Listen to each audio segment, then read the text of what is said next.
Bom, a ideia de investigar a vida desconhecida de Pedro Álvares Cabral resultou do facto de Cabral ser uma das figuras mais conhecidas e, simultaneamente, menos conhecidas dos descobrimentos. Toda a gente identifica o nome, toda a gente fala de Brasil e 1500, mas tirar daí ninguém sabe nada sobre a vida de Pedro Álvares Cabral. Entendi que valia a pena investigar a sua vida e dá-la a conhecer.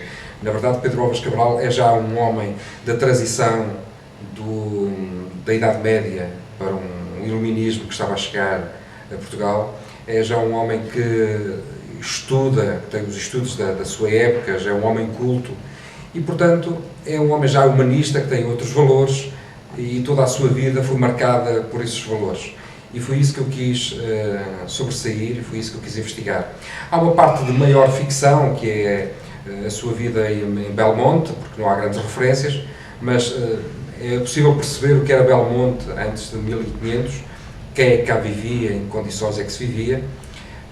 Foi possível também falar sobre a sua vida em Marrocos, onde ele combateu durante 8 anos. Aí também não há demasiada informação, mas sabemos quais eram as praças portuguesas, quem eram os comandantes, quem foram as grandes batalhas, quais foram as grandes batalhas daquela época, e portanto podemos situar Pedro Álvares Cabral nesse contexto. E depois há então a viagem até às Índias, com a descoberta da terra de Vera Cruz pelo caminho. Aí sim, já é uma viagem muito documentada, onde podemos encontrar muitos documentos, não só documentos que têm a ver diretamente com Pedro Álvares Cabral e a sua viagem, mas documentos que nos dão um contexto da época, que nos fala das viagens marítimas, dos contextos políticos, dos avanços técnicos em termos náuticos. E, portanto, quando nós estamos a investigar a viagem de Pedro Álvares Cabral, obviamente que é todo este contexto que vamos buscar. Não vamos buscar especificamente Pedro Álvares Cabral, mas de toda a documentação, de todos os livros que nos falam daquela época, para podermos fazer o enquadramento dos dados que são conhecidos. Não é uma investigação sempre fácil, porque a documentação está dispersa, nem sempre podemos encontrar no mesmo sítio, está dispersa. Muitas vezes temos informação que é contraditória, temos teorias diferentes consoante os historiadores, consoante as universidades, muitas vezes até contraditórias entre si. Descobrimos muitas vezes alguns erros que foram sendo tornados públicos ao longo dos anos, e a repetição dos erros crónica tornou mentiras em verdades, e portanto muitas vezes caímos na possibilidade de cair também em erros bibliográficos, porque a informação também não está correta, e portanto há aqui todo um caminho que às vezes é tortuoso, que às vezes demora. É preciso muitas vezes ter o apoio de bibliotecários que conhecem as obras, conhecem os documentos e nos podem organizar a pesquisa, nos podem dar pistas de leitura, e isso foi fundamental na pesquisa deste livro de Vera Cruz, em que, como digo, falo da vida de Pedro Álvares Cabral, do seu lado mais humano, mas refiro também o aspecto político que envolveu a viagem, e trago até, fruto dessa investigação, uma nova versão sobre os mistérios que envolveram Pedro Álvares Cabral e a sua chegada a terras de Vera Cruz. Há algumas coisas que não foram totalmente abordadas nos livros de história, e há questões que eu levanto aqui neste romance sobre a descoberta de Vera Cruz. Na verdade, muitos historiadores, por vezes, estão demasiado agarrados aos documentos.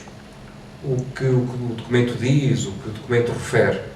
Eu penso que o romancista tem alguma liberdade para olhar para esses documentos e não ver só o que os documentos dizem, mas, sobretudo, o que os documentos não dizem, porque isso abre portas para outras análises, para outras conjecturas. E muitas vezes os conhecimentos que nós temos da história também são um pouco de ficção, porque, por exemplo, dizia-se que Pedro Álvares Cabral tinha chegado a Vera Cruz depois de uma grande tempestade em que tinha andado perdido. Ora, quando nós tomamos conhecimento da carta de Pedro Vaz Caminha, vemos que não há qualquer referência ao facto de haver tempestades ou de terem andado perdidos. E, portanto, essa teoria cai por terra. O que significa que quem defendia essa tese estava a defender também uma ficção. Portanto, a história é feita de ficções, conforme nós vamos interligando os factos que existem. E eu levanto aqui também algumas questões no livro Vera Cruz.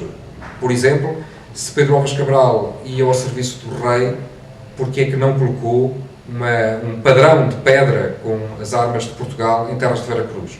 Porque se olharmos para a carta de Pedro Vaz Caminha, vemos que não faz qualquer referência a esse padrão.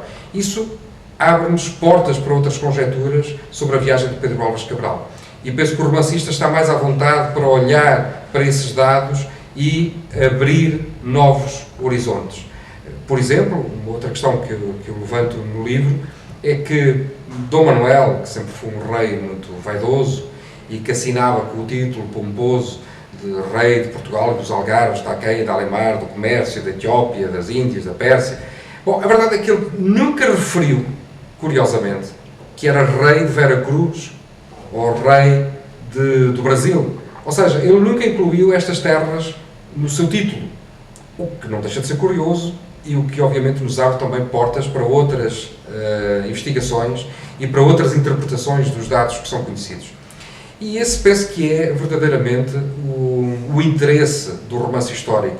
É a nossa capacidade de abrir novos caminhos, novas conjecturas, novas interpretações, novas correlações dos factos conhecidos e poder dar novas visões ou novas histórias sobre a história grande de Portugal.